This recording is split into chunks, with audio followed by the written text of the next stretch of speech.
안녕하세요. 날씨아재TV의 박유성입니다. 오늘은 올겨울 역대급 추위가 온다로 이야기해 보겠습니다. 기상청이 22일에 3개월 기상 전망을 발표했죠. 내년 1월까지의 장기 예보인데요. 저는 여기에 2월 기상까지 더해서 말씀드리도록 하겠습니다. 작년 2월에 때 아닌 북극 한파가 미국을 강타하면서 미국의 가장 남쪽에 위치한 텍사스주까지 영하 18도를 기록을 했습니다. 텍사스주는 2월 평균 기온이 영상 15도 정도 되는데 때 아닌 영하 18도까지 떨어지다 보니까 60명의 인명피해와 함께 엄청난 경제적 피해가 발생을 했죠. 550만 가구 이상 정전되다 보니까 우리나라 삼성전자 공장도 가동 중단되면서 피해가 컸는데요. 정말로 이례적인 이상기상이었습니다. 근데 미국만 아니었습니다. 그림의 파란 지역이 매우 추운 지역이었는데요. 러시아, 유럽, 중동 지역까지 역대 가장 추운 겨울이 강타하면서 유럽의 경우 65년 만에 한파를 보이기도 했습니다. 저는 전 미국 대통령이었던 반기후론자죠. 도널드 트럼프가 미국 동부를 강타한 한파를 보면서 지구온난화라면서 이렇게 한파가 오는 건 무엇 때문인가라고 말했던 것이 생각이 납니다.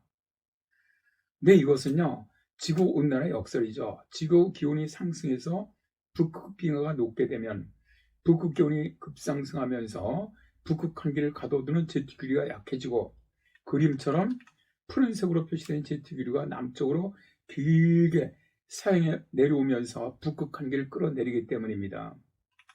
이 그림에서는 미국 북동부 지역에 혹한이 발생했을 때 일기도인데요. 즉, 지구온난화로 인해서 겨울은 짧아지고 평균 기온은 계속 상승하고 있지만 겨울철의 극단적인 혹한 발생 가능성은 커진다는 이야기입니다. 올해 기상청은 11월과 12월 그리고 내년 1월 3달 전망을 발표했는데요. 간단하게 말하면 11월부터 1월까지 평년보다 춥거나 비슷할 확률이 80%로 올겨울이 춥다는 이야기입니다. 강수량도 평년보다 적을 것으로 예상했는데 다만 이렇게 춥게 예상되는 해에는 서해안이라든가 제주도 그리고 동해안 지역으로는 지형적인 폭설 가능성이 높아지는 그런 특징은 있습니다. 기상청이나 혹은 저희들처럼 장기예보를 내는 사람들은 수많은 자료를 분석을 하죠. 여러 자료 중에서 올겨울이 추울 것이라는 지표를 보여주는 것들이 있는가 하면 따뜻할 것으로 예상되는 자료도 있습니다. 오늘은 올겨울에 추울 것으로 예상되는 그런 자료를 살펴보도록 하겠습니다. 첫째, 올겨울에 라니냐로 발달할 가능성이 높습니다.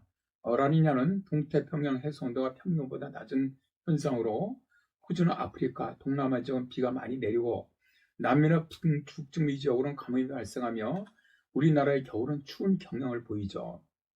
현재 그림처럼 동태평양 감시구역의 해수온도가 평년보다 0.8도 낮은 라니냐를 보이고 있는데요. 많은 국제 예측기관들은 올겨울에 라니냐가 지속될 것으로 예측하고 있습니다. 두 번째, 음의 북극진동 형태입니다. 올겨울에 북진동이 음의 지수를 보일 확률이 높을 것으로 예상됩니다. 음의 북극진동이 지속될 경우 동아시아 지역의 상층 기압골이 강화되고 하층에는 대륙 고기압이 발달하면서 찬 공기가 남해에서 아주 추운 겨울이 될 가능성이 높습니다. 현재는 음의 북극진동 지수를 보이고 있죠. 세 번째입니다. 성층권 동풍 편차입니다. 적도 성층권 약 10에서 15km 상공에서의 바람 편차로 정의되는 성층권 2년주기 진동이 성층권 동풍 편차인데요. 이런 동풍 편차를 보일 경우 우리나라 겨울철에 음의 북극 진동을 유도해서 기온 하강에 기여하게 됩니다. 넷째입니다. 북극 빙하가 평년보다 많이 녹아 있습니다.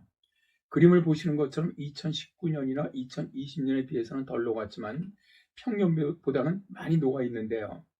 올여름 북극권 이상고온과 시베리아의 기록적인 산불이 잇따르면서 뜨거운 열기가 축적됐고 바렌츠라든가 카라해하고 동시베리아의 얼음이 많이 녹아서 사라졌습니다. 이 경우 이 지역을 중심으로 기온이 높아지면서 우랄 고기압을 강화해주면서 동아시아 쪽으로는 제트기류가 남쪽으로 사행을 하면서 쭉 내려와서 북극 한기가 남아할 가능성이 높아집니다. 다섯째입니다. 유라시아 대륙의 눈 덮인 면적이 평년보다 많습니다. 왼쪽 그림은 편차인데요. 오른쪽 그림은 눈 덮인 면적을 보여주고 있고요. 흰색이 바로 눈이 덮여 있는 면적입니다. 시베리아, 몽골, 중국 북부 지역 눈 덮임이 많을 경우 시베리아 고기압을 강하게 만들죠. 북산능각이 심해지기 때문에. 그래서 우리나라 겨울이 추울 가능성이 높습니다. 올겨울에 추울 것으로 예상되는 자료를 소개해 드렸는데요. 장기예측은 수많은 자료에서 현재 세계적인 기후 흐름 등을 참고를 해서 결정하게 됩니다. 현재 전 세계적으로 지금 에너지난이 아주 심각하죠. 유럽, 중국, 미국 다 몸살을 앓고 있는데요. 우리나라도 에너지 가격이 오르면서 현재는 유류세를 일단 조정을 했습니다. 그러나 북반구에 혹한이 오는 경우에는 대개 세 지역으로 동시에 한파가 내려오는 산파스라고 저희들은 이게 많이 발생을 합니다. 그러니까 북미 지역의 동부 지역, 그다음에 유럽, 그다음에 동아시아 이 세 지역으로 한파가 내려가는 경우인데요. 이 경우 세계에서 가장 많은 에너지를 사용하는 지역들이기 때문에 올겨울 에너지 문제가 아주 심각할 것으로 예상이 됩니다. 올겨울 혹한에 미리미리 대비해 주시기 바랍니다. 고맙습니다.